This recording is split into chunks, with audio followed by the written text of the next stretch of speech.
I want the audience to know when I was told about this, I decided that the best people to ask questions of the superintendents were my fellow colleagues, my faculty at the college. So I sent out an email.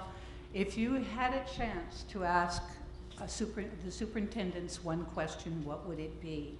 And then I gathered all of those questions and kind of combined them into groups. Most everyone has seen the questions ahead of time, so I will be going through this very, very quickly. Don't think that I'm railroading questions at them, but for your information so that you'll know what we are talking about. The White House Initiative on Educational Excellence for Hispanics was signed in October of 2010. Yet most educators who are familiar with the plight of Hispanic students in Texas and in El Paso feel that nothing has changed and that in fact the situation has become worse. At the college level, a once positive path to success for non-English speakers has all but been eliminated by the Texas Higher Education Coordinating Board and its commissioner, Raymond Paredes, who is a Perry appointee, who has declared that anyone who cannot speak English is illiterate.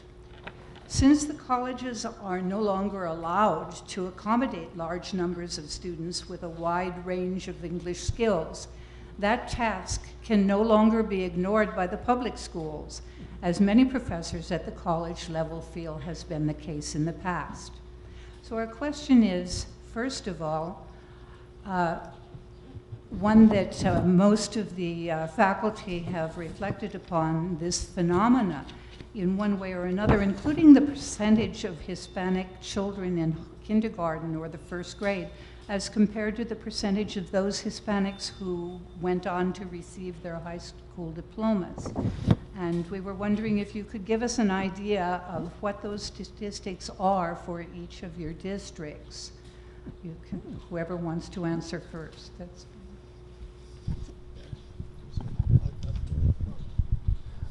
I'll go ahead and start. I did bring some data from EPISD. Last year we had 3,800 of our students, or 81%, identified as Hispanic enrolled in first grade out of a total of 4,700 first graders. And then for the 2012-13 school year, 80% of the graduates, so 3,300 out of 4,100 were identified as Hispanic. Thank you. Isleta Independent School District, we typically see a cohort of students enter the district right at about 3,200 students. Of those 3,200 students, you'll see approximately 2,800 students in the 12th grade. And the completion rate in the Isleta Independent School District is anywhere from the low 90s to the mid 90%.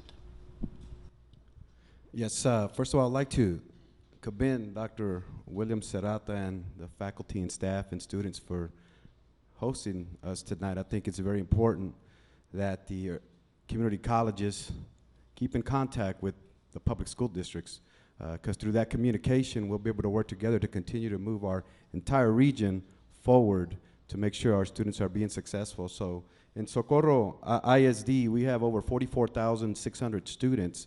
91% of our students are Hispanic, and our graduation rate that just came out the month of May, the month of June or July, it's 89.8%, which is the same thing for all students, but the same thing for Hispanic students. And that's something that we strive that, you know, when our students enter high school, we expect for them to graduate in 4 years or less. So our graduation rate for our Hispanic students is 89.8%. And in our kinder students, we have 2,669 students, 90%, which is 90% Hispanic. And our first grade is 2,861, which again is 90% Hispanic. Thank you. Good evening. Good evening. All right, all right. First of all, I'm going to make sure my public information officer writes a biography that's longer than theirs. So thank you. Thank you for having me, Dr. Sarata. Again, I echo the of Dr. Espinosa. I appreciate the collaboration. But I also like to introduce a member of our team, and he's sitting in the audience, our executive director, Dr. Armando Aguirre, who's also helping leading the. Thank you for being here, Dr. Aguirre. You know, one of the things before, when we start talking about statistics, is the journey of the Hispanic student in this country. And as we know, we all didn't start out at the same line. So the journey of the Hispanic student has been a struggle within the current educational system, and so we have to take that into account as we move forward, because again, our history gives us our present in order to understand our future and create system and structures that help all students. But our pre-K students make up 7.3%, our seniors are 6.9%. We have an 88.5% graduation rate, which is higher than the state average in the region. And again, our goal is to create system and structures that, as we know now, a high school diploma, kids need more than a high school diploma. They need, and now, so as a region, now we're talking, now what? Like national certifications, national, and that's where we're working along with the community college to develop those systems to give those kids that other opportunity. Because again, as we know, if we don't do something, who will? So again, thank you for having us. Good evening, and thank you everyone for being here. Special thanks to our colleagues, the superintendents of each of the respective districts. First and foremost, I want to thank Ms. Olga Chavez and the Diversity Committee who puts these events together, Dr. Ramirez, Doroteo Franco. I'd be remiss if I didn't acknowledge them. They're very kind, and these gentlemen are very kind to acknowledge me, but really it's that committee that works hard to put this, that plans all year long to put a wonderful panel together, several different initiatives and events that will take place during the entire Hispanic Heritage Month. Dr. Ramirez, thank you so much for moderating the panel and for all that you do at the institution, including representing our faculty as the president of Faculty Senate. One of the unique things, just to take, I guess, heed of what's occurring tonight. So this is my pleasure to have been president now, starting my third year at El Paso Community College. And a gentleman sitting in the front row on my left, Mr. Nicolas Dominguez, was a board of trustee who was courageous enough to bring me to El Paso, and so I certainly acknowledge him for being here, and the administrators that are here from the college as well. As we celebrate Hispanic Heritage Month, and those of you that were born and raised in the El Paso area, when was the last time that you looked at the superintendents of the three largest districts, as well as Canutillo ISD and the college president, and they were all Latino?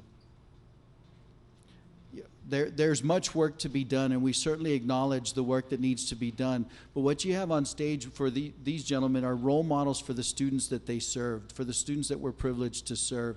We have a wonderful collaboration that occurs with each of the superintendents, the college and the university, the region, and executive director, Dr. Aguirre, to ensure that we're facilitating that pathway for students from pre-K through the baccalaureate degree.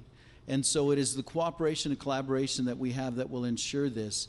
Dr. Ramirez provided some clear statistics and items of information that are challenges, no doubt. But what we see over and over again is that we continue to rise to the challenge in the greater El Paso area to set the tone. We're privileged to serve who we serve. At the college, we're 85% Latino, which is overrepresented. Our county is 81% Latino. And so we continue. This was the 7th year in a row that El Paso Community College was ranked first amongst nearly 1,200 community colleges in awarding associate degree to Latino students, first in awarding associate degrees to minority students, and 17th in the nation overall in awarding associate degrees. Yet, our 3-year graduation rate is 11%. And so there's much work to be done. So we have to acknowledge our students don't go on that path. You heard earlier the direct pathway and starting points. So our students work not because they want to work. They work because they have to work. The students in the audience, I'm sure many of you all are working, again, not because you want to work, because you have to work. And so it's our responsibility at the institution to facilitate your education, and we do that in collaboration with these gentlemen on stage and their respective districts. Thank you. Our next question, many schools along the border offer dual language programs, usually in the elementary and middle schools. If your district does have or is planning to institute such a program, how could it also benefit those students in high school who are still in need of second language training? Additionally, many Hispanic students who are speakers of other languages and who have high school diplomas cannot place into first semester college level English. How do you explain this situation, and what, if anything, is your district doing to correct it?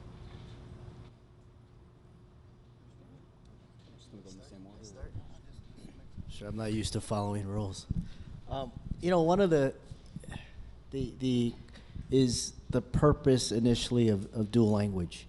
And dual language, when I was a teacher, was intended for that, to take the dominant language and transfer the L1 into the L2 into the L1. In other words, the dominant culture wants you to go into learn their language.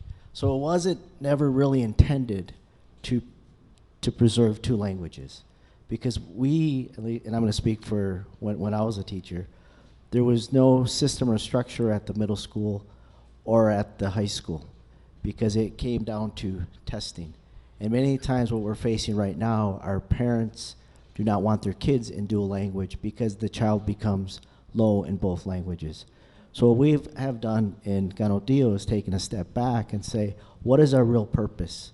We know through the research that it supports two languages, that your brain will function better and at a more capacity if a child knows two or more languages. Now we're even talking about computer language, knowing coding and all that, where some districts are having their kindergarten teachers teach coding.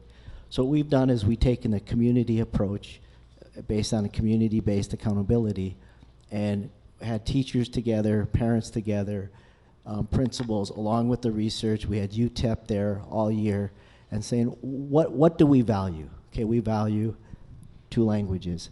And to me, it's the whole country should be embarking on two or more languages, because right now we do know that Farsi and Chinese, Mandarin Chinese, are the number one and number two languages in the world. So again, with that, we've taken back finding our purpose, our moral compass, and developing systems to ensure, one is the professional development of all teachers K through 2, because right now we're doing a K through 1 model of a 50-50 model, but two, developing standards of what is a student in kindergarten. How do we know they're proficient? How do we know at the end of 5th grade, when we hand them to the middle school, that that child is truly biliterate? And those are the conversations we're having now with the teachers, with the professionals in Canotillo. I can speak to it from the perspective that the Isleta Independent School District has had a reputation. It is part of the fiber that makes up the tapestry that is the Isleta Independent School District. It is embedded in our mission statement, and it is a priority to have dual language programs throughout the district, and to provide as much access and as many opportunities for student to demonstrate proficiency in both languages. Like anything else, there are some programs that are far more effective than other programs, and so whether we look at our one-way dual language program, our two-way dual language program, or bilingual program, or simply a 50-50 dual language program, it always goes back to the person in the four corners of the classroom. If you introduce the pedagogy with fidelity, you're going to get the results we want for our children. The problem is having consistency throughout the district, and so one of the things that we're doing is we're reviewing the programs and how they're being implemented and executed in each of the 27 or 28 schools that currently have a dual language program. The 50/50 program is, for the most part, very effective. In my opinion, the 90/10 with incremental reduction in the Spanish language and increased access to the English language is being less successful, or at the very least, it's less consistent, and that's because of the variations in the variables that we find in the classroom. So we have to re-examine that because it's important that students not only understand and learn conversational Spanish and conversational English, but what's important is that they become proficient in academic language acquisition. And so when the question comes up, why is it that so many EL students or limited English proficient students struggle when they get to the middle school and high school and then ultimately at the college level? It's because the level of rigor that they're exposed to in those grade levels makes it hard for them because of a deficiency in academic language. And that's something that I think is a problem of practice across the board. It needs to be re-examined. I myself am the product of an early exit bilingual program. I think we referred to it as sink or swim. That means you go to school and there are no EL program, there isn't a bilingual program, you struggle for a few years. But what Pedro mentioned is absolutely true. By the time you get to about the 3rd or 4th grade, you find that having mastered 2 languages, as difficult and as challenging as it may have felt, really pays off. From that point on, for whatever reason, I've got 2 brothers and a sister, and we are all bilingual, we're fluent, and academics, studying, learning, will then come easier to you. So it's something that I want for other children. It's something that I want for the children of the Isleta Independent School District. And I think we're all struggling with what's the best model to achieve that for our students, because a lot of the deficiencies that are outlined in the statistics really refer back to how we're serving our EL students and our limited English proficient students. In El Paso, we actually, this is a good question for us. We've just embarked upon a quite an ambitious change. Up until now, we had one high school that was dual language all the way through, one middle school, and about a handful of elementaries. We've had a lot of success with that one feeder pattern program, but as soon as I arrived, was lobbied by a lot of parents and a lot of community members to start a comprehensive dual language program. We studied it, had some folks from UTEP start a committee. We had a lot of parents involved, some administrators, and this year we've expanded to all 56 elementary campuses at pre-K and kindergarten, and we went to 9 middle schools. Right now we're still at 1 high school, but we'll go to more high schools eventually. So that's quite an ambitious undertaking, but what we're doing is we're not going to keep the traditional bilingual education program, as Dr. De La Torre mentioned, kind of the 90-10 progressive model to an exit sometime between 3rd and 5th grade. We're going to do both one-way and two-way dual language across the district so that monolingual English speakers can jump into the program if they'd like, and that everybody, whether you're primarily, if English or Spanish is your native tongue, you're going to get both English and Spanish instruction 50-50 in both languages. So half your core will be English and the other half will be Spanish, and that way we have, hopefully, if it's a two-way dual language, and we've got, each of the kids helping each other. So it remains to be seen. It's something that Isleta did many years ago, and they were successful. But as Dr. La Torre mentioned, any program, no matter what it is, you've got to have consistency and fidelity, and you've got to really stick with it in order to have success. So we'll remains to be seen. But I'm certain one of the issues, we'll talk about standardized tests later. We've got a child can take a Spanish language STAR exam until they're 5th grade, or then in 6th grade it all goes to all English. And I think part of our struggles are, if we're not transitioning kids sooner, or in the case of dual language where they'll be exposed to English much earlier, I think we'll give them a better chance. If a child's testing, in my opinion, in the Spanish language STAR at 5th grade, and he or she's been here a while, we're already setting them up for failure, because the year after that, you get to middle school, no more Spanish tests. So I mean, we have ESL programs in middle school, we all do, but I just think we've got to start paying attention to these kids that are struggling earlier. Look at the literacy in English in third or fourth grade. Take a look at that. Those are key indicators. And we want to, especially in the part of Texas we live in. I'm a native Spanish speaker. Didn't get exposed to English till I was 6 or 7 years old. My grandmother didn't speak English, and she took care of me, so I didn't have a choice. But I think the sooner that we can start exposing everyone that doesn't speak English to English, they're going to have a better shot of transitioning sooner before they get to middle school. Yes, I may be on the opposite end here. In Socorro ISD, we do not have a dual language program. I just feel that you need to have the right population for a dual language program to be effective, and you need to have community buy-in, parent buy-in, from the going to the faculty and staff buy-in, because I just don't feel in my heart and my mind that it is appropriate to place a student who's trying to learn English in a dual language class, because that child, when he goes home, 100% of the time, what language are they talking at home? Spanish. So if he's in a dual language where it's 50-50, half the day you got to say 6 hours of the day, 3 hours of the day, the child's getting more Spanish. The other 3 hours a day, they're getting English. 3 hours times 5, that's 15 hours worth of English. And I just feel that we need to expose our students, especially our students who are trying to learn the English language, to more English.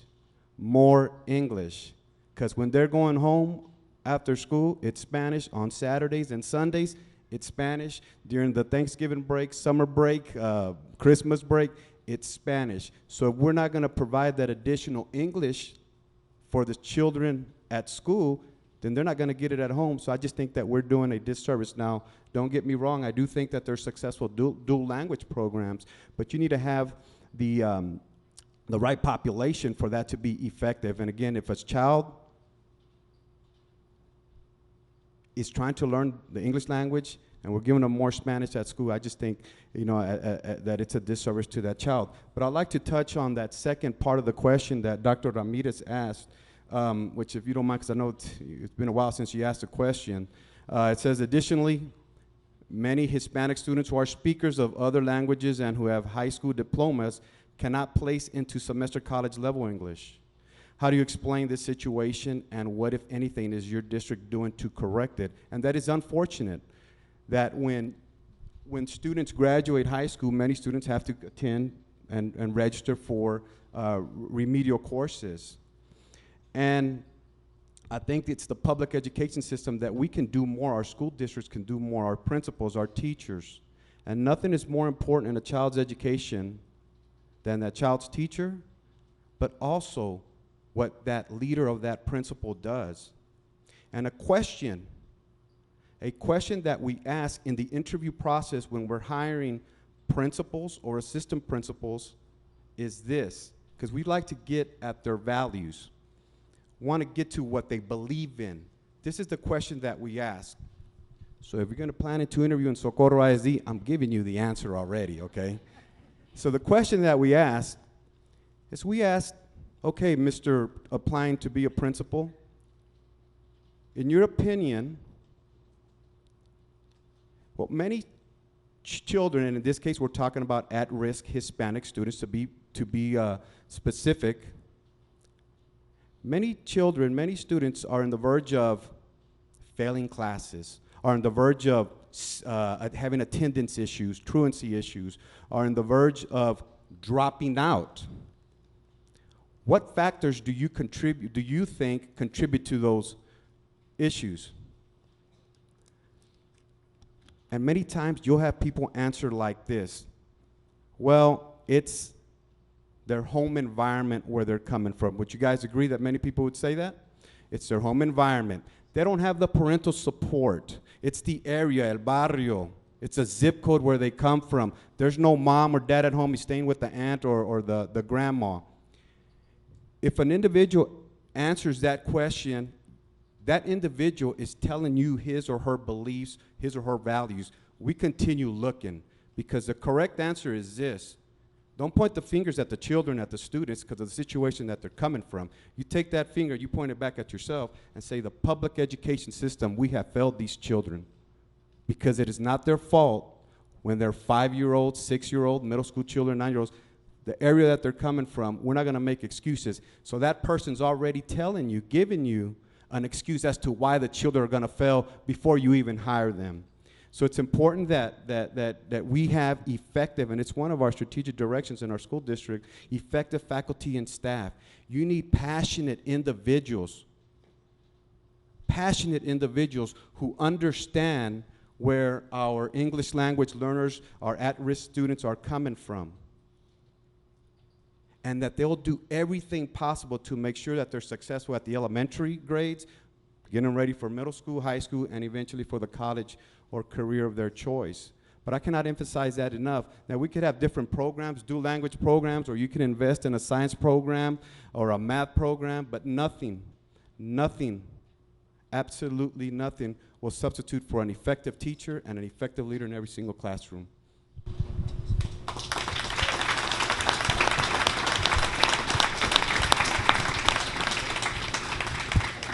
Any other comments on that one? I guess that was a hard act to follow. Thank you. Thank you for a different point of view. Our next area, aside from the lack of English language skills, faculty at the college are deeply concerned about what seemed to be a total lack of preparation for college-level courses, not to mention critical thinking skills. Although Dr. Paredes has stated that non-English speakers should be college-ready with only 3 semesters of preparation, many of our high school graduates are not college-ready after 12 years in public schools. There are those who believe that No Child Left Behind was a colossal mistake, that coddling the students' self-esteem rather than making sure that they mastered the very basic skills necessary to succeed, not only in college but also in life, did them a great disservice. That some students actually should have been left behind until they mastered those skills. As a result of not having done so, if those students have not dropped out before graduation, far too many of them who are college-bound test into developmental courses, more specifically developmental English and developmental math. And it unfortunately falls upon the colleges to remedy the situation. However, the state of Texas has drastically cut back on community college developmental course offerings, and the federal government continues to cut financial aid for developmental courses, thus preventing prepared students from continuing their education. The coordinating board is also calling for the integration of reading and writing courses.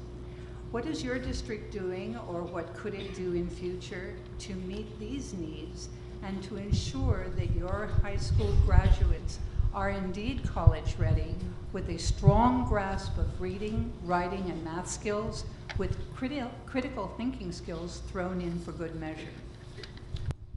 I'm going to begin this one. I'm not a superintendent, and I don't envy the position, but part of the role is, and so we tend to get into, I'm sure you all are hearing a theme from Dr. Ramirez with regards to the Commissioner of Higher Education and his thoughts, who's an El Paso native, by the way. Dr. Paredes was born and raised in El Paso, graduated from El Paso High. What we tend to do, and what I'm very pleased with the collaboration of the gentlemen on stage, as well as under Dr. Aguirre's leadership and the partnerships that we have with the college and the university, is it becomes a vicious cycle if we start to say, well, the district's not providing a student that's college ready. And then the district says, well, your teachers, because you graduated, the teachers are not being able to produce that student for us, that college-ready student either. And so what we've turned this conversation to from a blame game, so to speak, or who's not producing, to how do we work together to increase the educational attainment of our region? You know, I look at the data on a regular basis with regards to our county. 24% of our county lives below the poverty level. 26% of our county population has less than a high school diploma. And the greatest disruptor, the data is very clear and the literature is very clear, and obviously for many of you in the audience as well as for each of us on stage, Dr. Ramirez has more than one PhD. Why, I don't know, but more than one. So for all I know, we've seen the power of education with regards to our own personal lives. I'm the oldest of 4 siblings. Each of my younger siblings has at least a bachelor's degree, 2 have master's degrees. Because of the power of education, we're all first-generation college students. But it was important to our parents that we move forward. So the collaboration and cooperation that needs to exist between the district, the college, the university, and the community at whole is, how do we work together to increase the educational attainment level? How do we work? The state's very clear, and Dr. Ramirez also spoke to the national trends. There's going to be less and less funding for ESL. There's going to be less and less funding for developmental studies in reading, writing, or arithmetic. And so how do we ensure that? And what we've found, and what the data is very clear on, the sooner a student's college ready, the better.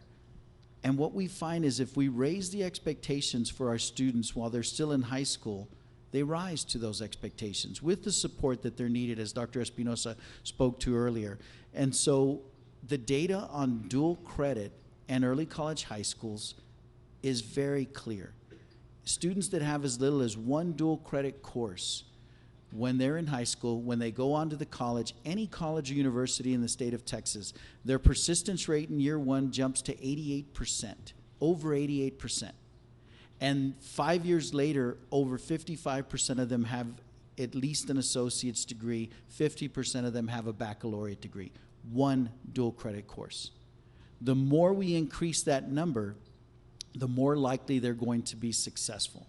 And so what we're working on together, along with Region 19, along with the university, is to increase the capacity at each of the respective districts to increase dual credit.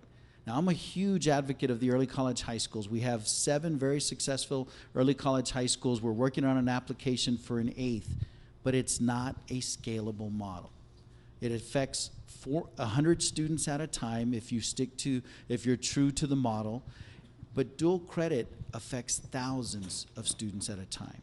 And so if we get them to take, what we're trying to work on together is get them to take 15 hours of dual credit while they're in high school. Why 15 hours? Because the McClennies that work at UT Austin or have just retired from UT Austin say that that's a magic mark. If you students in the audience, once you hit 15 college credit hours, your likelihood for success in graduating from college rises significantly. So why not get those out of the way while they're still in high school? English, history, government, a math class.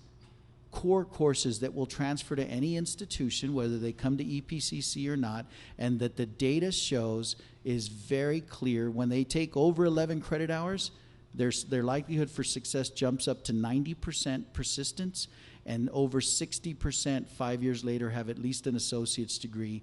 Many more than that have a baccalaureate degree. And so those are the kinds of cooperation and collaboration that we're working on together.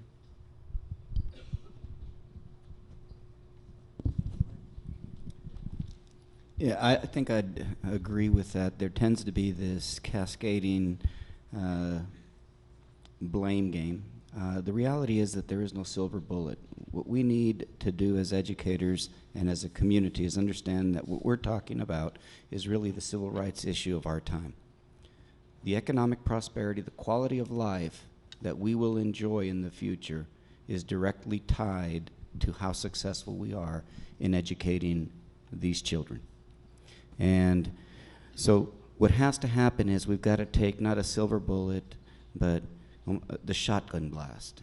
It's called collective impact. It means promoting things like pre-K, universal pre-K for all 3 and 4-year-olds so that they can get a formal, structured experience, educational experience that will promote the love of learning. We've got to promote literacy and writing aggressively so that when children arrive at the 3rd grade, they're reading and starting to write. We've got to promote the idea that algebra by the 8th grade is the single most important predictor of a student's likelihood of success in the future.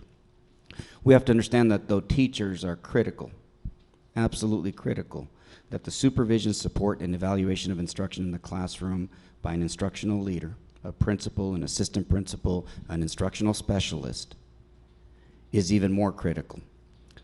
So Joe had his interview question. Here's mine. When I meet somebody that wants to be an assistant principal or a principal, I ask them why.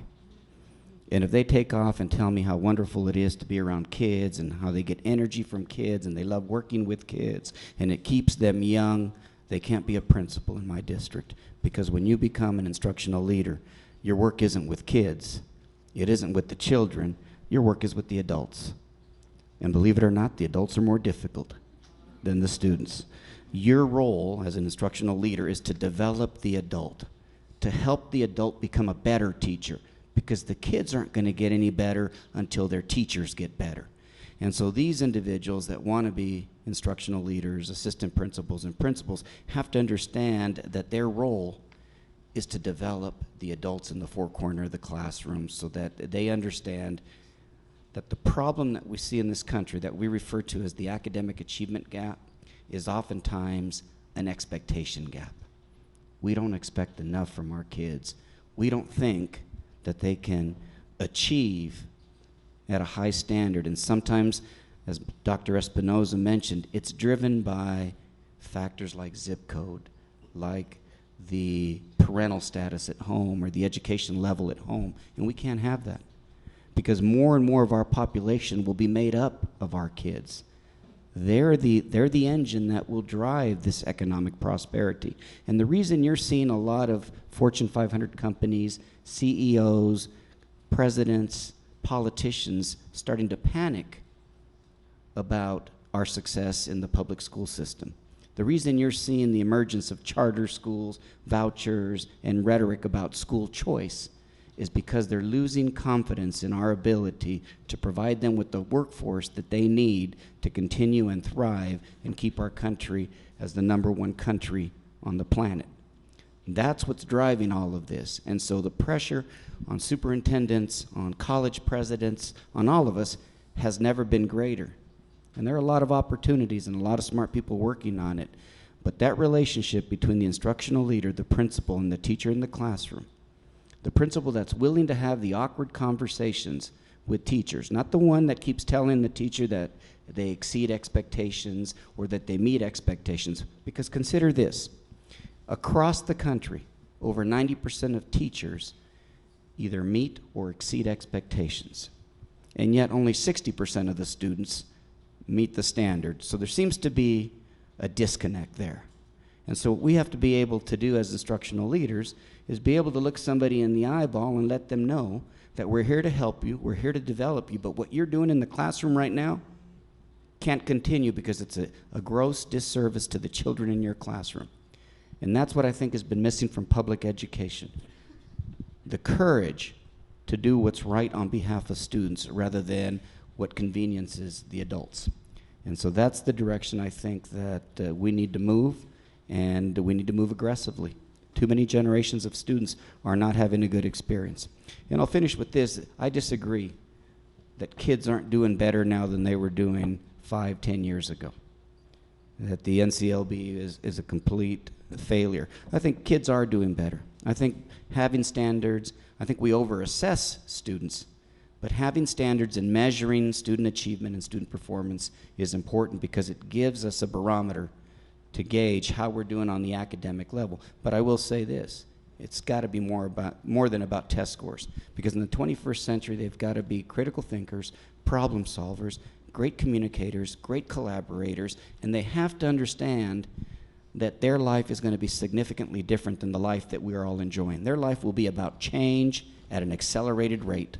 They're going to have to be nimble. They're going to have to show resolve, resilience, those kind of attributes and traits, and we're responsible for teaching that as well. So I used up all my time. Sorry. Give me some love. Yeah, me too. I think I'm gonna have to ask you to repeat the question. I got lost. Not just with you, but there's been a couple of just specifically we're talking about kids being ready for college, having to take. And obviously, I agree with Dr. Serrata. We're very much on the same page about how important dual credit is. But even, I mean, part of that is obviously getting the kids, for some kids, it's more about the confidence that they can actually complete college courses. And certainly for others, it's getting them exposed to that rigor earlier on so that they're better prepared. But most importantly, it's economic. And we know that a lot of kids don't finish school because they don't have the money and the resources. They're distracted. And to the extent that we can help them get some dual credit in high school, we know that 15, 30, 40 hours, as much as we can get them, that's a huge savings to them in terms of going on and getting their undergraduate degree. So that's those three very strong reasons. In terms of what we need to do to make sure we're getting kids better prepared, I agree with what Dr. Torres said, pre-K. We know about algebra in the 8th grade, but I think what we're doing, what I'm doing at El Paso, I've just been there a year. Dr. Serrata, Armando, I'm talking to these folks every week, multiple times a week, and it's the data. What I want to do, we've created vertical feeder patterns so that, a lot of school districts are lined horizontally. But I felt like sometimes what happens, not in all districts, but some, is that, you do a great job in elementary and you see the kids off and you're happy with your role, and then the middle schools got to do their job and they send the kids off to 9th grade. And I wanted, at least in my district, I didn't feel like there was accountability vertically for that child to own the kid to what I say the PK 16 pipeline. In other words, we want to know about the persistence all the way through school, and we want to know what's going on. And if they decide to go off to college, are they persistent? Can they finish? And we're spending a lot of time with our principals working vertically, spending time talking about the data, what's going on with the development with the kids, looking at the markers, right? If this kid can't read and write well by 3rd grade, what's going on?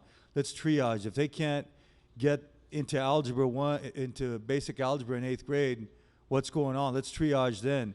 If we don't triage and get in front of those kids sooner, when we see the data staring at us in the eyes, it's too late in 9th and 10th, 11th grade. And even if they do make it through and get to graduate, they just may not be ready for college. And so my answer to that and our answer to that, we're going to just work down the pipeline, start looking at the kids as soon as they need to be reading 2nd and 3rd grade, and focusing not so much on the test scores, but our own assessments, or the teachers' multiple measures, we call it, the way that they're looking at kids and developmentally, are they able to develop critical thinking skills. But we want to make sure that we're creating public dashboards. So we're going to create about 20 measures across the district that we're going to keep data on these kids, and we're going to put those on our website, and we're going to hold ourselves accountable for these measures all the way down to 2nd grade to begin to look, are we doing the right thing with these kids? And then hopefully we shepherd them all the way through, and by the time they're ready for college, they've hopefully got some dual credit hours, but certainly if they don't, they're prepared to start college. I'm trying to remind myself of the question. So it said here again, aside from the lack of English language faculty, deeply concerned about what seems to be a total lack of preparation for college level courses. And I believe we do have some faculty in the audience, correct? Yes, Dr. Serrata, is that correct? Well, they should be. They should be, right? If not, they're probably watching Monday Night Football, but I think they're all here, though. But and what is our school district doing? I think the pathway, the roadway to college, doesn't start at 12th grade. It starts, obviously, as we all understand, starts at elementary, that pre-K, that kinder level. So having those conversations, no matter how young they are, 5, 6 years old, that their future is to attend college, and everything that they're learning in 2nd grade, 1st grade, it's getting them ready for middle school, high school, and eventually the college or the university of their choice. So I just want to emphasize that. That's important that it begins at the elementary level. Also, when you have children sitting in classrooms that are the size of 35 students and one teacher, 30 students and one teacher at 5th grade, you have one teacher, and let's say you have 32 students, 31. I just don't think that's a proper setting for a child to learn at the rate that he or she deserves to learn. So I think it's important that we, as superintendents and principals, that we make decisions for our children, for our students, as if they were our own children. I have 2 little ones. I would not want them to sit in classrooms when he's in 5th grade in a classroom that's 35 students and 1 teacher. So one of the things that we did in Socorro ISD is that we look at our student-teacher ratio. Now in pre-K through 4th grade, the state law says you can't have more than 22 students. After 4th grade, you can have 30, 35 students in 5th grade and all the way to middle school and high school. So one of the things that we did is that we cut the fat at our elementary schools. To give you a specific example, we had 2 instructional coordinators. I said, no, 1 instructional coordinator is going back into that 5th grade classroom. Now instead of sitting in a classroom of 5th graders with 31 students, a 5th grader sitting in a classroom with 21 students, 22, 23 students. And that's important for all students, even your top students, because we want to push them as well. But it's important for those at-risk students that need that one-to-one attention that they need and that they deserve so that they can be successful. The other thing that we do in our school district is that we monitor every single student. We color code them for their level of readiness. And that is done so that the teacher, the principal, and even goes up, the assistant superintendents and myself, that I keep a pulse and a gauge on how our schools and students are doing. And if we look at data at previous, if it's a 5th grader, they took the test in 4th grade. If they passed in 4th grade, the expectation in our district is they darn better pass in 5th grade because they prove that they can pass. So we have to make sure that we do everything possible that they're successful in that 5th grade test. Now, passing a test, the minimum expectation, that's not enough. Granted, you can get them to pass, but let's shoot for that commended performance, for that academic performance that's the highest of the highest that they can possibly get, because that will ensure that our students are we're making sure that they're being college and career ready. And the other thing that I think it's important, and I've been in El Paso now 2 years now, and I'm from Houston, Texas. I grew up in the inner city, close to 300 schools, and so in El Paso, some schools may be performing at a high rate while some schools may not. And it's about we, as educators in the entire El Paso area, specifically me talking about Socorro ISD, that we have a quality, consistent educational program at every single school. And I like to use the analogy of McDonald's. If I go to McDonald's here in El Paso and I order a quarter pounder with cheese, I know there's going to be 2 pickles, cheese, and the meat, and the bread, and some fries, and the drink. I know how it's going to taste. If I go to Houston, Texas, Dallas, Texas, if I go to London and I ask for that same quarter pounder with cheese, it's going to be the same exact way, the same consistent way that I expect.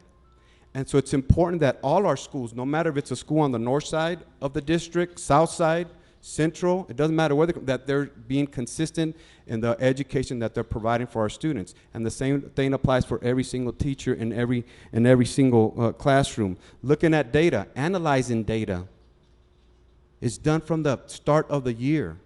Looking at how the students are performing, but even looking at how teachers are performing, looking at how students are performing on their attendance, but also looking at how our teachers are performing in their attendance, because we need them to be in the classroom every single day instead of we hiring substitutes on a daily basis. We need that effective teacher in that classroom every single day. And also, and I think sometimes we tend to forget, while we always talk about the academics, that we also need to teach and coach our students perseverance, responsibility, goal setting.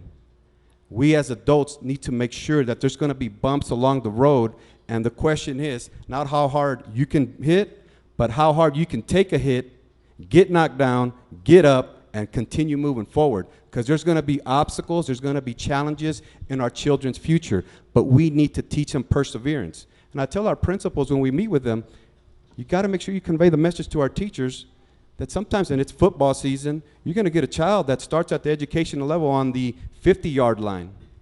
You're going to get a child that starts, when he walks into your 4th grade classroom, he's at that 30-yard line. All he needs is 30 yards to score that touchdown.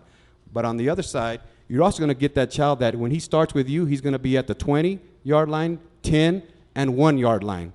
He's got a long way to grow.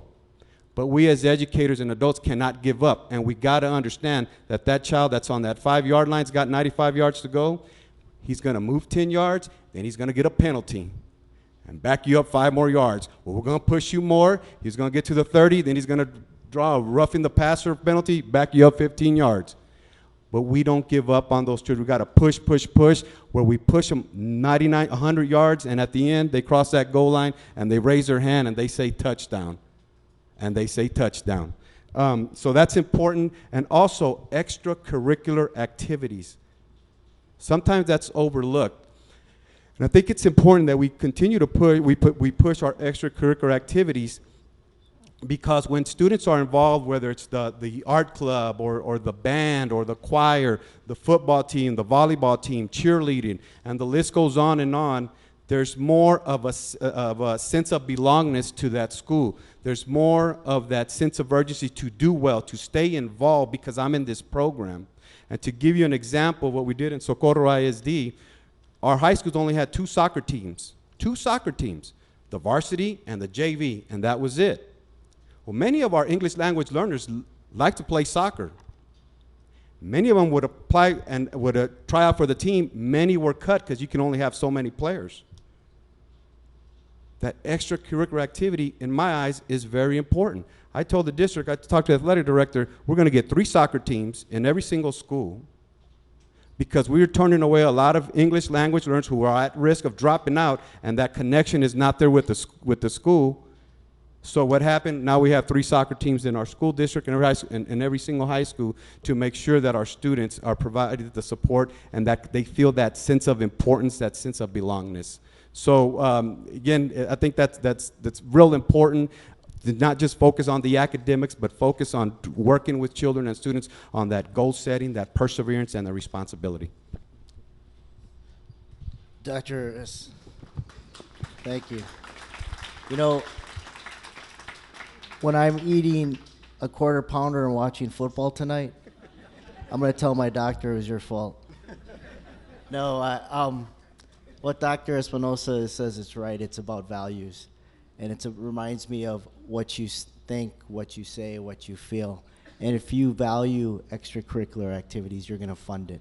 And it's not about getting more money, getting more people. It's about what are you doing with those resources.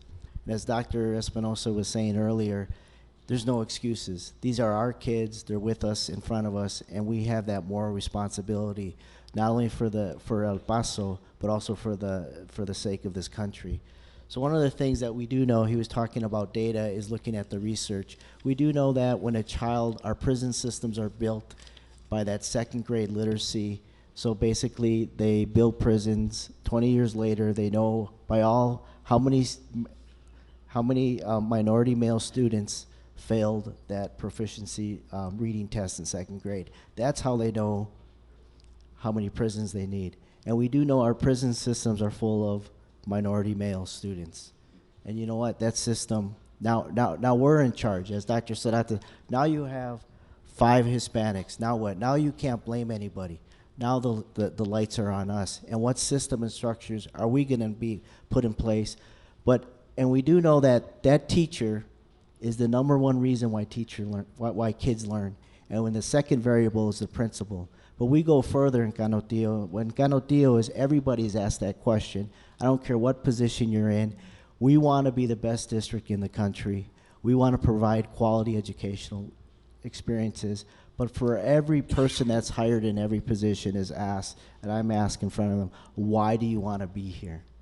Why do you want to be the difference? Because if you don't want to be the difference, there's the door. And I say that very bluntly, because everybody wants children to be successful, but not everybody wants to do the work. And as Joe was saying, as Dr. Espinosa was saying, our learning, you start a kid at 5-yard line or the 50-yard line, they're all our responsibility. There are no more excuses with the Seratas, the Galavises, the Cabreras, the Dr. X, and the Socorro. Now we have a duty to do what's right for kids. One of the things that we're doing is we're partnering up with the Marzano Research Lab to what is a high reliability organization. We're utilizing the research and actually applying it. One is creating safe and secure schools. As Dr. Espinosa, it's more than just academics. It's the social and behavior of each child. Do they say thank you? Do they know how to greet? Many of our kids and our seniors don't know how to fill out a college application, don't have the social skills to go up and say, hi, my name is Pedro, what's your name? And have that confidence. So again, and if kids and parents don't feel safe, that their children, their babies are feel safe, then the optimal learning environment is not there. The second is providing a quality teacher in every classroom. What we've done is provided an instructional framework. So there's a common language between all staff, between me and the teacher, and breaking down the barriers of the practice. Many times if you look at, the reference was the prison to education, a prison pipeline. Many of our school systems are directly correlated with the prison system. So what we're trying to do is open up practices, making your teaching where teachers are going into the classrooms. It's not about evaluation. It's about learning and getting better every day for kids. So creating that moral purpose on why that teacher is there. As what all these gentlemen were saying up here, it's hiring that heart. Because I can teach you how to be a good teacher, but I can't change your value system if you don't believe in our kids, if you don't believe in why we're here. So that's one thing we do in Canotio, is, as these gentlemen were saying, is we hire the heart, that heart of that teacher, the heart of the principal. One of our goals next year, or in the next 5 years, is that you're right, that 9th, 10th, 11th, it's too late. It's getting that pre-K through 5. So what we're doing is embarking with UTEP. We talked to UTEP this morning. El Paso Electric is creating all our elementary schools to be STEM. We talk about 21st century learning, but none of our teaching or our assessments are aligned with 21st century learning. So what we want to do, again, the board, I guess it's going to be on, they'll know now, partnering up with Project Lead the Way, UTEP, and creating those iPads in every classroom. So every four students per one iPad, $80,000. 6 elementary, that's 640,000, is that right? 480, I can't even do the math, I'm so nervous. But it's creating those systems and pushing the status quo of our current elementary. Because again, it's not aligned to our 21st century, and there's jobs, and it's crazy that we're talking about 21st century, and it's been 14 years ago and we're still talking about it. So until we start working together, until we start pushing our current systems, that's the only way we're going to get results. Again, the average life of a superintendent was 2.7, right? 2.7, Dr. X? Sometimes less. Sometimes less. So again, we have, there's nothing at risk, because I already have my degrees. So I tell the board, I'm fine. You can put me at Church and Chicken, and I'll survive, because I have the skills necessary. Many of you don't know, when I was listening before we were speaking, I heard a lot of Chicano, the Chicano movement, and I heard the kids talking, which, actually, I come from a migrant family. I'm the youngest of 12. Yes, I was probably the most spoiled. But actually, again, my dad never went to school, never been in any kind of formal education. My mother went up to Reynosa, up to 5th grade. So again, if I listened to what people told me, I wouldn't be sitting here. So again, through education is the only way some of us that we have. So again, it's working together and constantly pushing the envelope. And you also have a say too, because we vote in November, and still talking to those legislators. Yeah, you get the hands in the air, because again, it's our voice. The other area of great controversy was that of the standard testing, which had raised many, many questions. I'm only going to stick in 5 here. One of the problems over the years has been the fact that Texas educational system has gone from one to several state-mandated tests, which have to be passed before our students can graduate. And skipping down then, in your opinion, do you believe that the state-mandated tests have improved or hindered the educational system in Texas, and why? Number 2, do you believe that these standardized tests have raised the level of learning among our high school graduates, or have they merely prepared them to take the test without preparing them for higher education? Number 3, in your district, given the recent changes for TEA's rating system, are your teachers evaluated based on the student outcomes of these standardized tests, or are on their talents in the classroom and their ability to prepare their students for life after the test? And number 4, in your opinion, do the state mandated tests increase college access and success for Hispanic students and others, or do they contribute to the dropout rate? And finally, if they do have a negative impact, including the placement of a great many graduates in remedial or developmental courses, what can be done to remedy the situation? Who would like to tackle that first? In 3 seconds or more.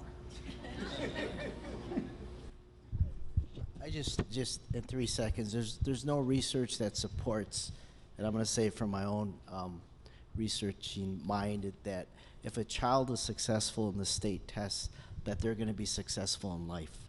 So again, when we talk about college ready and academics in life, we have to define what we're trying to strive for. So, but again, I also know it's a game. So I was a proponent, me personally, of the EOCs, because being a principal, when I first got the keys to AU for high school, the practices were pretty bad, and it was predominantly a African-American Hispanic high school. So it finally brought high school teachers to the game where you did not have some person teaching geography that kids were coloring. So again, accountability is good, and that's what we're not running away from accountable. We just want to know what we're going to be accountable for, and we can develop those system and structures to support each child. So again, that's just my 3 seconds. You know. Those are a lot of questions. So let me touch on a couple of them. As far as the evaluation of our teachers, the instrument that we use in our school district and many school districts across the state of Texas is what you call the PDAS evaluation, which is basically a 45-minute observation that you tell the teacher, hey, I'm going in on October 1st, I'll be in your class for 45 minutes. Well, if you tell the teacher that, she's going to put on, some teachers will put on a great show. So in our school district, we use more than that 45-minute observation. And at the opposite, also at the end of the year, we use more than that standardized test on how that teacher's students did on that test. What I tell the team is that we need a bigger sample size more than that 45 minutes, or you just look at how their kids did on that data. Because if you just look at the test, and like the question mentioned, people can just be teaching to the test, and I think that's been a concern not only in El Paso but across the state and across the country. So one of the expectations that I have for our administrators, assistant principals, our principals, assistant superintendents, including myself, because I visit schools on a regular basis, on a weekly basis, is that we have to expect, we don't expect what you don't inspect. And what I mean by that is that you have to go in and out of those classrooms to make sure, as the instructional leaders, I'm talking about the assistant principal and the principal, that teaching to the test, simply is not happening. And when you go in there on a frequent basis, it gives you a true taste of what's happening in that classroom. So the expectations for administrators is we don't have time to spend in our offices behind a computer shooting off emails and directives to teachers. No, it's about people in the day, paperwork in the evening. We go in and out of our classrooms, and at the same time, it's not a I got you, it's to provide meaningful feedback to our teachers, to support the teaching learning process, to make sure that even the principal and the assistant principals get to know the students on a first name basis, knows their strengths, knows their challenges, because it's not all on the teachers. I've been a teacher, I was a counselor, I was an assistant principal, assistant superintendent in Houston, and now superintendent. Of all the toughest jobs that I've had was being a teacher. Actually, it's funny, one time somebody asked me, being a superintendent, Dr. Espinosa, how do you sleep at night? And I got two little ones, a 3-year-old and a 1-year-old. And I tell him, I sleep like a baby. I'll sleep for 2 hours, and I'll cry for an hour, and then I'll sleep for 3, and then I'll cry for another hour. I sleep like a baby. But the toughest job was that of a teacher. So that's why it's important. And in our district, we call ourselves, we're Team SISD. We don't just leave the success of our students on that teacher. It's a team approach.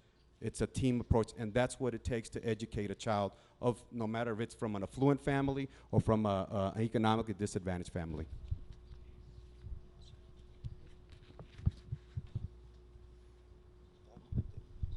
I'll try to tackle a couple of these. I think I wrote some of them down. So, do you believe state-mandated tests have improved or hindered? I do think that we had too many. I mean, the legislature in 2013 agreed. Obviously, they went from 15 to 5, which I think we all applauded. It's hard. You want your teachers to be more creative, to have student-driven, student-led instruction, students to be involved, hopefully, in more project-based learning and critical thinking skills. But if you have so many standardized tests, at some point, the teacher's gonna. I mean, everybody does it. It's happened all over the country, not just in Texas. It's hard for them not to focus on the tests because they care about the scores as well. And I think by diminishing the number, by decreasing the number of tests, it's going to hopefully increase the creativity and the time in the classroom to teach a little differently. I think as far as our school, we're like Dr. Espinosa said, we use a PDOS. There are a couple of districts, Houston and Dallas notably, that are going to put a little more emphasis, I think, on standardized testing, and they're going to do a pilot program this year. We're not a part of that. We're using the PDOS system that's used at most other districts. I think all the districts in El Paso, actually. I think none of us have a separate teacher evaluation system that's doing that, but there are a couple of districts that are looking at that going forward. Do I think it's helped or hurt it? It's a double-edged sword. Like Dr. Galavi said, I like accountability. I like to have something to shoot for, but I just think we did too much of it. If you look across the country, we're the state that by far led in standardized testing. It was not even a close second to us. And even with the reduction that we had in 2013, we're still up there in the top 2 or 3. So I do think we do quite a bit of it. And I don't think, teaching the skills that, here's the other issue with standardized testing is, I do want the kids to be prepared to be able to they have to take the PSAT, they have to take the SAT or the ACT to get into college. They're going to be tested in college as well. So somewhere between doing enough testing that allows them to be prepared for the stress of testing. At the end of the day, we get judged on everything we do. You got to put your knowledge together and show the teacher what you've learned, right? Standardized testing is more about filling in the bubbles, and it's not necessarily the kind of measure that I want for a child. It doesn't prove to me that they're necessarily academically where we want them to be. But it's what we've got. I'm glad we've got less. I certainly don't want more. I'd like to look. There was some legislation that got all the way to Perry's desk in 2013 that allowed 20 districts to go outside of the STAR and use multiple measures. I wish that would have been signed. It should have been signed. I think that as a state, we led in standardized testing. We need to look at now leading in multiple measures, another way to evaluate our kids, not just how well they fill in the bubbles for the STAR. So I think it's something we need to tackle in this upcoming session. From the college perspective, we tended to combine rigor and assessment. And I think each of us is a fan and a believer in rigor and raising rigor. That doesn't mean that you have to have so many exams to do that. And so the legislation changed. We are starting to get away from just the exams in high school graduation. I know these gentlemen are all familiar with what the Houston Endowment puts out now, which is called the number. And so what the number does is it looks at 8th grade cohorts and says 11 years later, how many of them have a higher education credential? Because it's very clear, the data and the research and literature is very clear that the only pathway to the middle class is through higher education. It's the only pathway. Yes, there's notable exceptions, and when I was a faculty member, I heard about Bill Gates and I heard about Michael Dell and how they didn't graduate from college. But they both had genius IQs. One was at UT Austin and one was at Harvard. And so if you have a genius IQ, sorry, Dr. Galaviz, then yeah, you don't need to go to college. But the rest of us have to go to college. And so it becomes the real measure. And so right now, the average is less than 1 in 5 eighth grader, 11 years later, will have a credential, a higher education credential for the whole state. 1 in 10 Hispanic students will have a higher education credential. So the key becomes working together to ensure graduating from high school is not enough. And all of these exams that we speak to have to do with graduating from high school. We have to get you all in the audience, the students, and your brothers and sisters and cousins that are in the K through 12 system to graduate from college. And it doesn't mean you have to get a doctorate. But at this point in time, 63% of all new jobs in Texas by 2020 will require some post-secondary education or credential, certificates, associate's degrees, baccalaureate degrees. And what is so clear is that it's tied to socioeconomic status. So from 1970 to 2009, almost 40 years, if you look at the socioeconomic status by quartile, your income, your family's income, the highest income in this nation, their baccalaureate degree attainment went from 36% in 1970 to 82% in 2009. It more than doubled. The lowest income quartile, which is who we serve and who we are, I grew up in that quartile.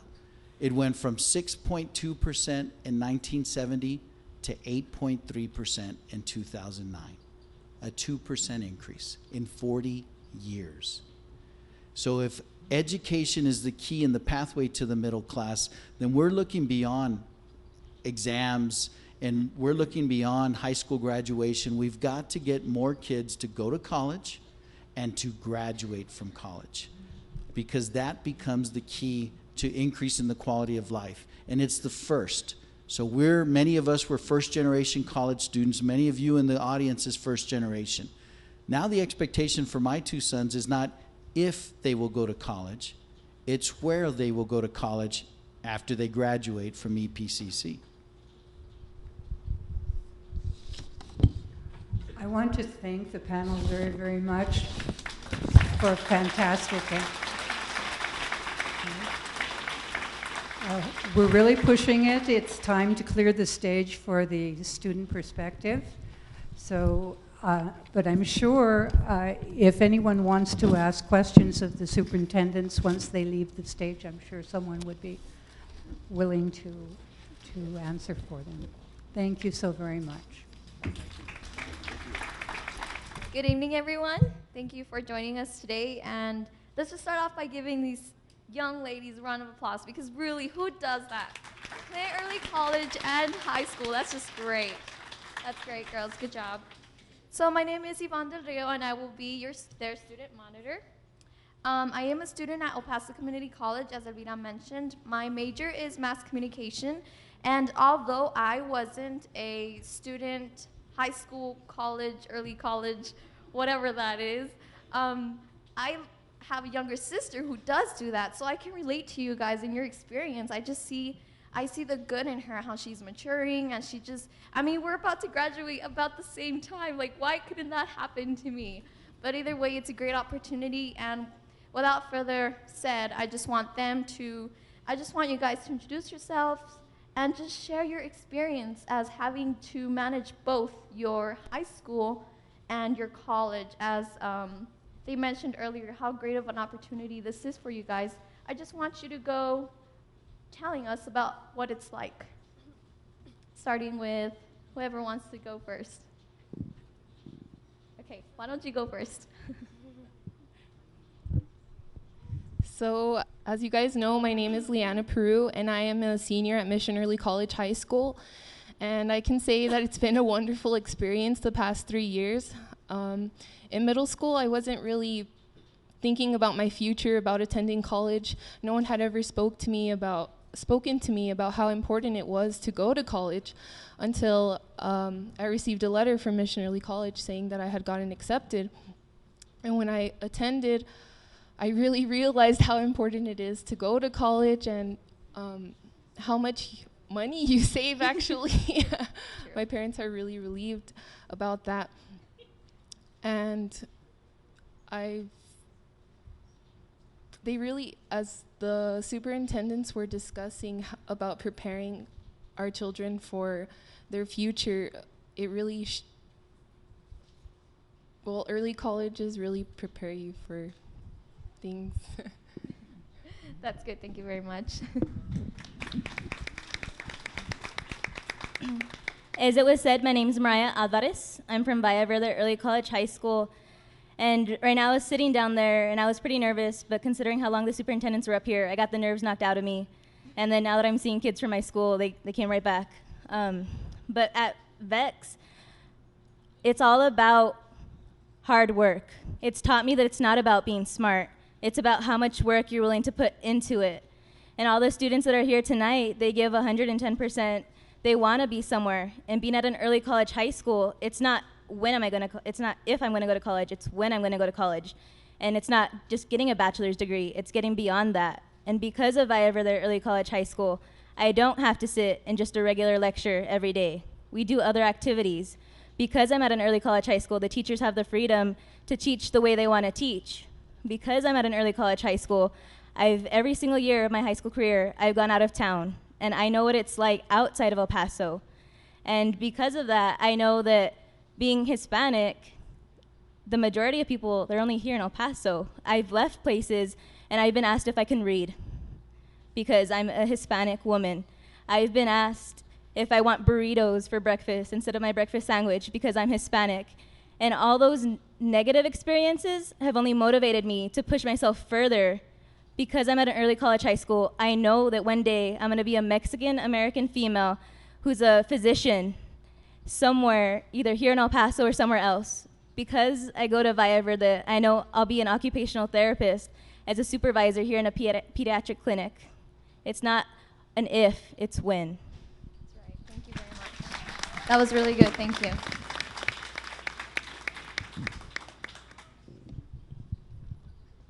Hello, my name is Alma Villela, and I come from Klein Early College Academy.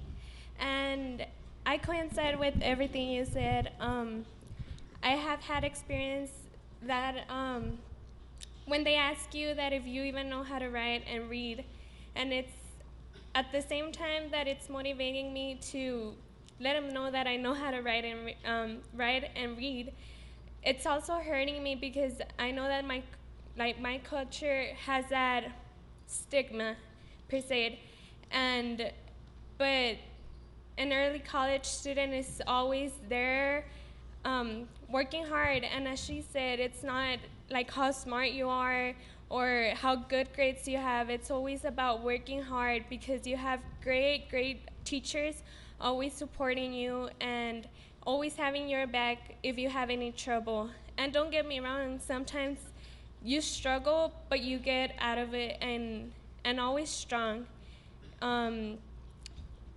Yes, you have to let go some stuff such as sports, friends, and so on, but the reward is better because, like you said, the money that you're saving, it's a lot. And all I can say it's a great experience to be in an early college and being more mature than I ever expected. That's really good. Thank you very much for that.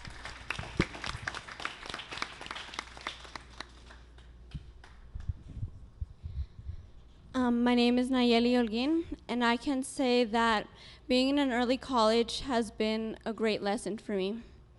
I really hadn't heard much about college or if I was going to go to college when I was in middle school.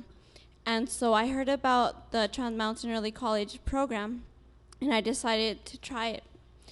And at first, it was a big challenge for me. I really don't feel that I was really prepared for this setting when I was in middle school.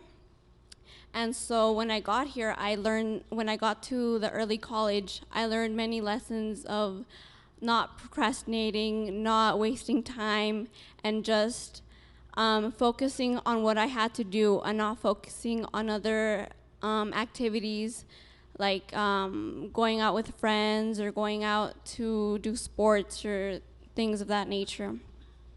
I feel that the early college has really helped me in my person and to mature. I have also gone on trips out of town, and I feel that that really helps students to get an understanding of how the world is, of the morals that people have, how people treat you based on your ethnicity or how you look. I've also learned different ways like to manage money, manage different things, because when I was in middle school, I had these troubles where I wasn't able to really manage these things until I got to the early college. The early college has taught me all these skills, not only for the college setting or the high school setting, they've taught me a lot of other life skills. Thank you very much.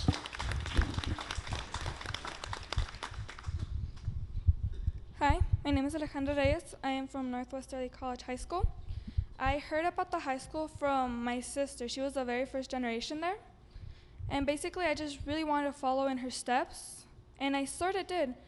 Currently, I've matured really fast. I've gotten to travel with the school. I've participated, and currently, I am really close to getting my associates, and I'm really excited about it, which is basically the main goal, to continue in our college and succeed in life. Thank you. That's great. You all were wonderful. Thank you.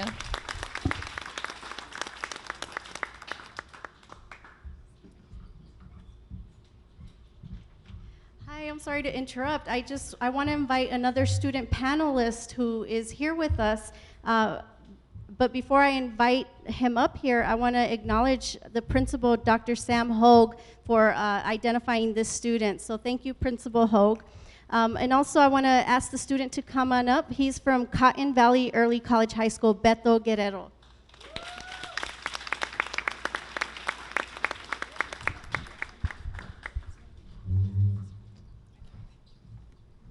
Well, hello. We're no longer just females. I'm just joking. Go ahead and introduce yourself to everyone and just give out your quick introduction and how you feel about your experience. Well, hello everyone.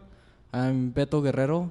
I am a student at Cotton Valley Early College High School. I think it's incredible that the early college program has done so much for me. I actually already got my associates on my junior year. A lot of these people mentioned that they went out of town for their trips and stuff like that. I actually spent a lot of my summers at home stressed out over summer courses, but I ended up getting my associates, and I'm currently attending UTEP for my senior year. That's wonderful. Good job.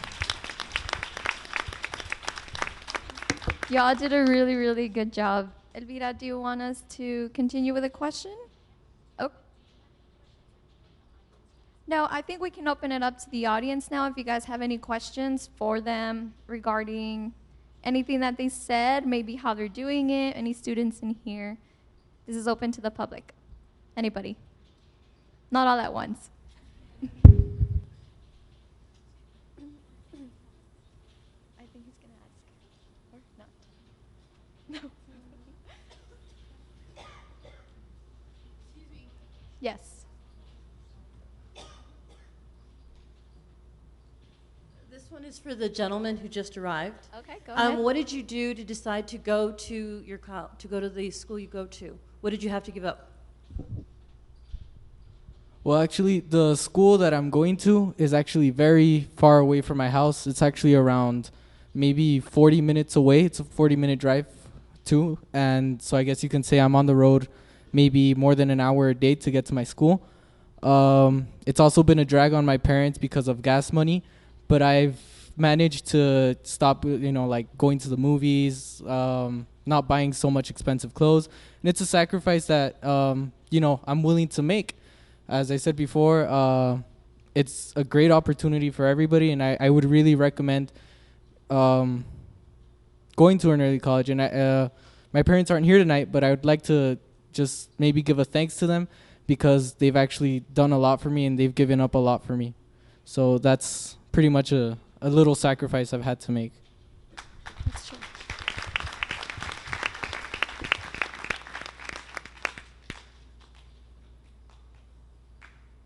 Does anybody else have a question? I have a question. One of the things that you give up as being an early college student are your extracurricular activities. Is that correct? I mean, you give up the sports, you give up some of those things. Do you think that's a disadvantage or an advantage or a good trade-off? I know that sports, they're a big deal in a lot of high schools, and it is something you have to give up, but not completely. You do have options to play sports with the college at EPCC, and it's not all extracurriculars. You still have student council, you still have business organizations, chess, art, drama. There's still other things available. And it's a sacrifice, of course, but it's one well worth making. You put in a lot, and you get out a lot. And I know that a lot of students, for me personally, for like the first month of my early college high school career, my excuse was my mom made me do it. Because I didn't want to be an early college high school student. I wanted to be an Eastwood trooper. I wanted to be on the softball team. I wanted to be in orchestra. And looking back on it now, 3 years later, I'm happy I decided to be at an early college high school. And if I could go back, I'd do it all over again. Because where I am now, I would not be at Eastwood High School. I would not be there at a regular high school. So the sacrifice, it's well worth making.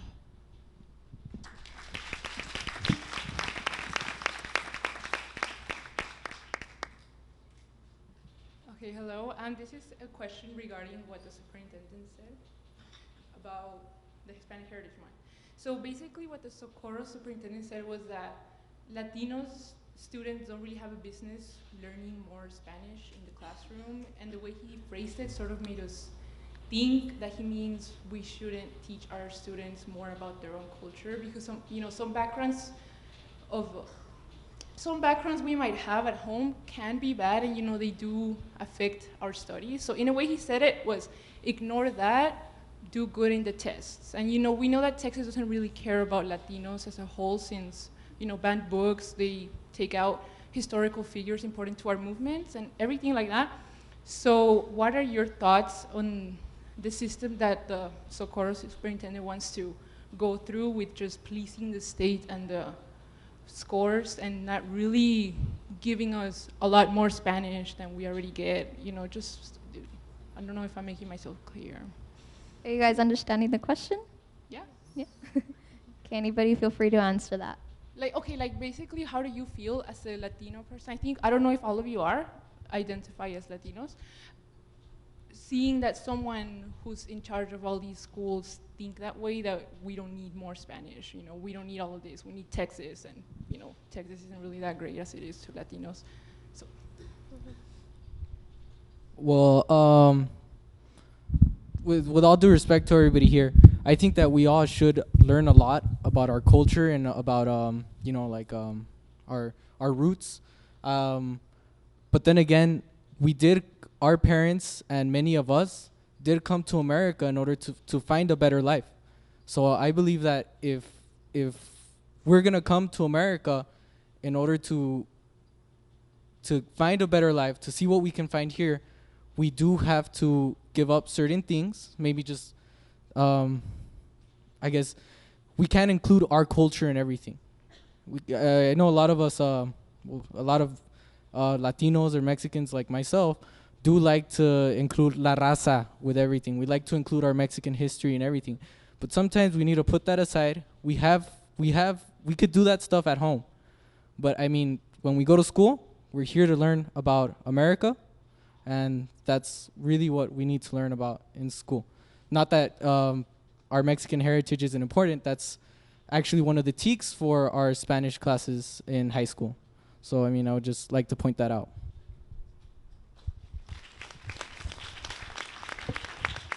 Yes, I have a question. I have a daughter that's in 6th grade, and I wanted to ask you guys, in which grade did you guys start getting ready, taking courses to get ready for early college? Okay. I know I'm on here a lot, but for early college high school, I wasn't aware that it existed until my 8th grade year. But since you're aware of it as a 6th grader, or your daughter's a 6th grader, the best thing that she could do is take pre-AP courses, make sure that her grades are good, build up her extracurriculars, and then just build herself as a person. So.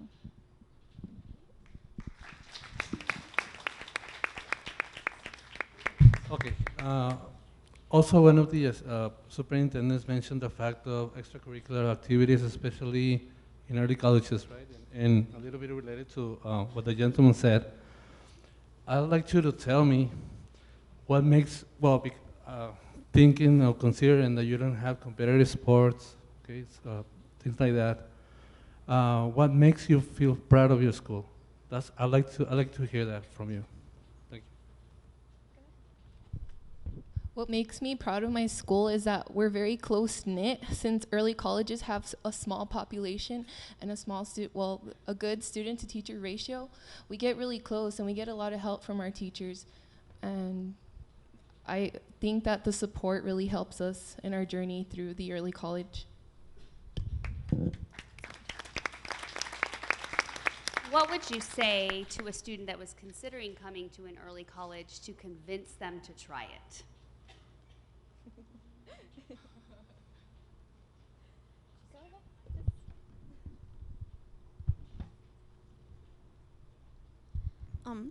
I will tell them that it's worth a try. In the end, it's all worth it. You might have, say, some struggles or some challenges at the beginning, but in the end, you get a lot out of it.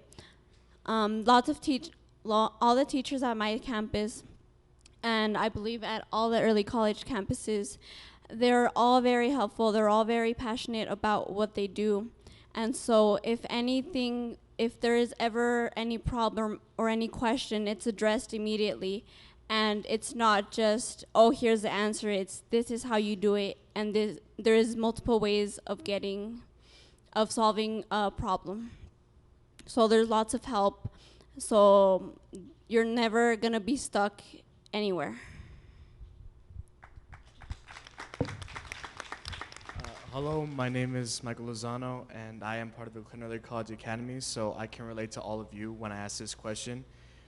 Regarding back to the Hispanic Initiative and the Hispanic Heritage Month and all these questions about the Hispanic race, I would like to know, coming to early college and how some of you said how it felt to come here and people asking you, can you read or write as a discrimination factor.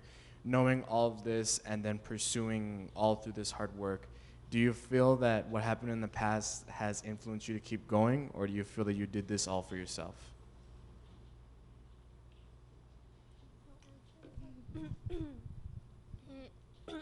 Excuse me.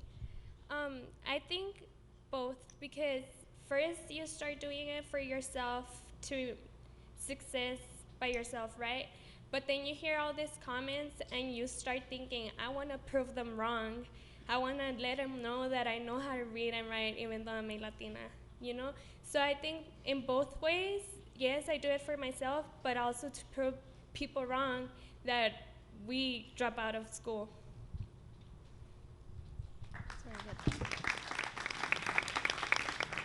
Go ahead with your question. Okay, as high school students getting into a college environment, I would imagine that you got discouraged at one point.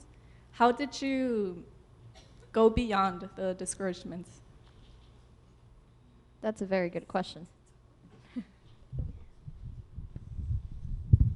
Well, obviously, yes, when we get into an early college, we think, man, this is going to be easy. It's going to be high school, pure dual credit. In reality, a lot of it is college work, and it's really hard. For example, at the beginning of every semester, something that I would face personally was that I would see everything the teacher would require, and I would think, oh, man, I'm going to have to drop this course. Oh, man, I'm going to have to drop this course. And then I simply remembered, like, the years before, when I would finish a class, I would think one class down, like maybe 13 more to go. And that would really motivate me more in order to finish up those classes. And just thinking all the time you're really saving, that's maybe 2 to 3 years that you don't have to spend in college after high school. So, I mean, that's something real motivating to just look at.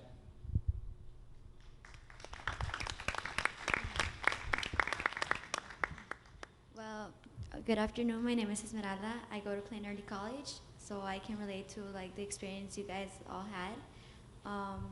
Well, my question It's like, I know you guys made so much sacrifices, like leaving curricular activities outside, like such as football, volleyball, tennis, softball. If you had the opportunity to go to a high school and make a presentation about your early college or anything, would you guys like make a presentation letting people know that taking early college is a good experience and a good opportunity for your future?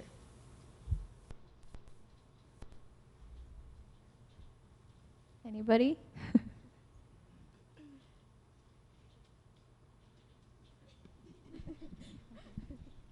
Well, if I were to have to make a presentation for a regular high school, I think the focus points would obviously be the money that you save, that there are extracurricular events there at the school, that you do make new friends, because I'm pretty sure, as we've all learned, you don't stick with the friends you went to high school, like you started high school with.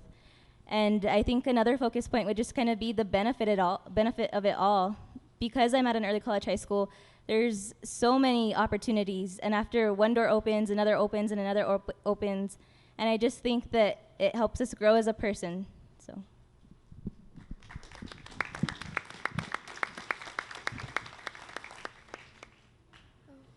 Hi, good afternoon. I'm Adriana Maris, and I come from Missionary College.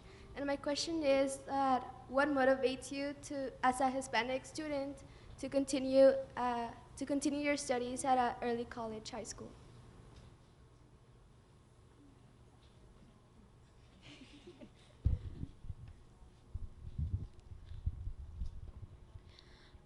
What motivates me as a Hispanic to continue in the college and the early college education is to be an example, because lots of people see college as, oh, it's too hard, oh, I can't do it because I might not have a parent to help me, or my family might not support me, or it's just something out of my reach because my family never went to college, or something of that case. And so what motivates me is that I want to be an example. I want to be someone that people can say, oh yeah, she didn't, her family didn't go to college. She might not have like a college background from other family members, but she made it. She may not have other help from other outside sources except from the school, but she made it through.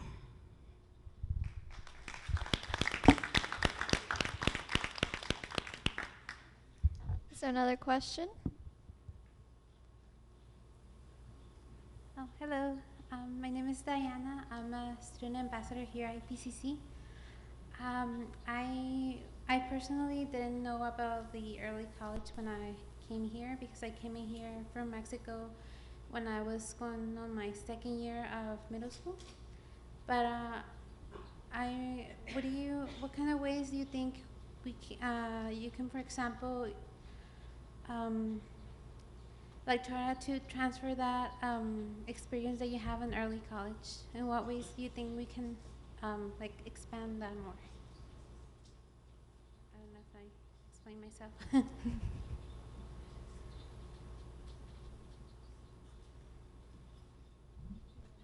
Can you repeat the question one more time, please? Like, for example, if your college is willing to, like, for example, send students to other high schools to, like, give presentations, things like that, what kind of stuff will you tell them? Like, what was your favorite part? Do you guys understand the question? So just basically explain the favorite part that you would tell those students, right, that are kind of planning on attending. Anybody want to answer that? How about someone who hasn't answered? Thank you. My favorite part about early college is the advance you get in general in careers. For example, like him and I in my senior year, I'll be attending UTEP. I'll get ahead on not also my associates, but also my bachelor's. It helps a lot, and also just for the fact that it's not antisocial, it's really fun to be in the high school. There's a lot of activities, dances, pep rallies, and other things to do in the school.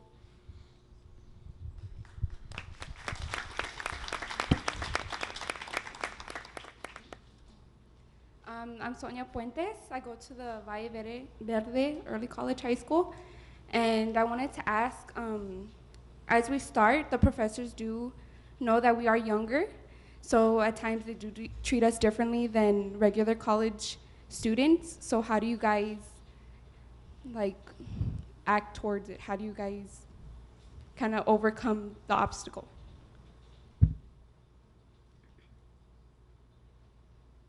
Go ahead. Well, you just try to act as naturally and as you would with a regular teacher at the high school. There may be a difference of them towards you, but there shouldn't be a difference from you towards them. Because if you try to make it kind of like an issue that they're treating you that way, then you just make the problem even bigger. You have to show them that you're mature enough, that you have the skills to be able to have success in that class. Now to our last couple of questions. Go ahead. Okay, my name's Nayeli Tena. I'm from Valle Verde. I wanted to ask you guys, I know that all of you are from early college, right?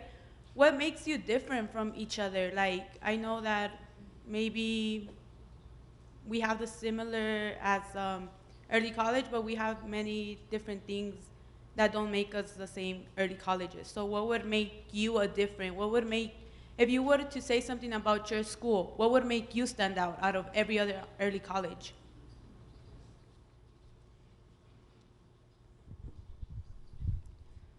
I think what would make our early college a little special would be that we have the smallest campus, which would be Northwest, and we actually have to modify our schedules a lot to be able to travel to the Trans Mountain, Valle Verde campuses. And also, most of our schedules also don't require like adjusting them. It's mostly after school, Saturday classes, morning classes. Some of our students actually go to class like 7 in the morning, and a lot of them don't even complain. They just like going to class. They enjoy it, and that's what makes our school special. We actually like to learn.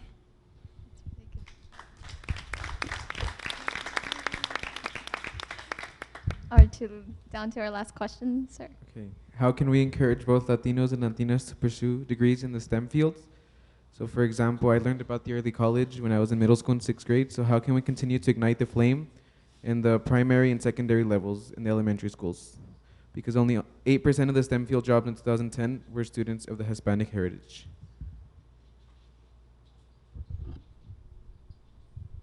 Well, I think something that's very important is to show them how the instructors at the early colleges are actually, they're really good examples of people who want to help you and get you ahead in their career. One example is, I'd like to point out my teacher, but I don't know where he is, Mr. Avalos. He's an excellent teacher. Our counselor, Ms. Torres, as well.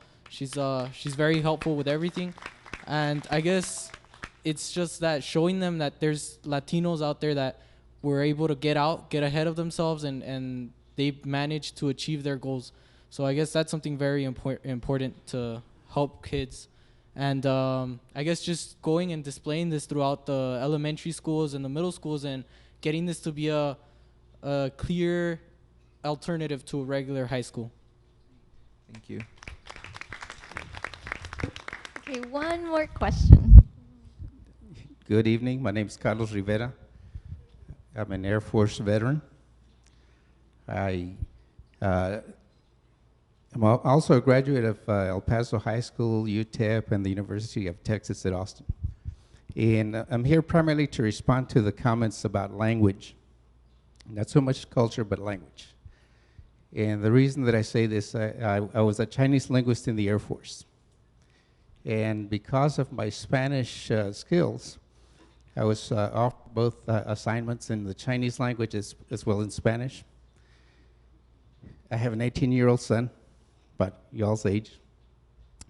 And since he was young, I told him, you need to learn English, Spanish, and Chinese.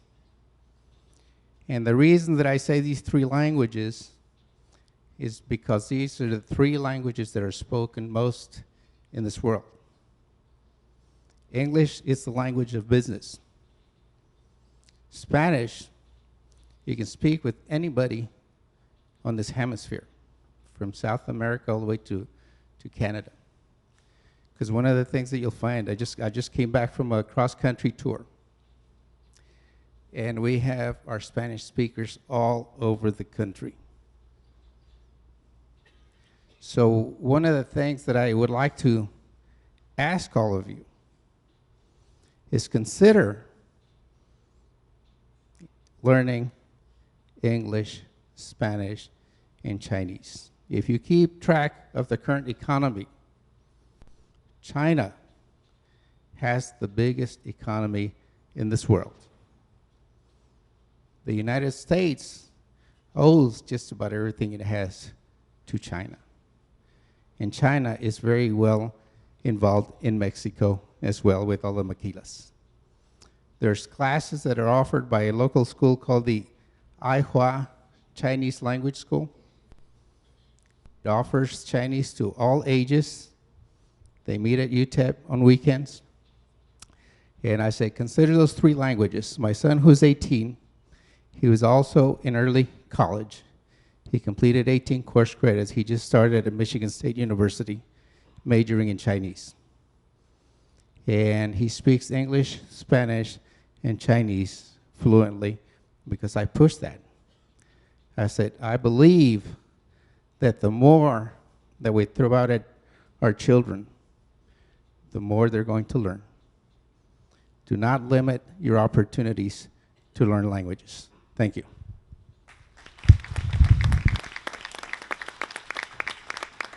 Thank you everyone for your questions, and thank you guys for your great answers. Now, if you are an early college student and you're in the audience, can you please stand up so you can get recognized? Let's give them a round of applause and for these students.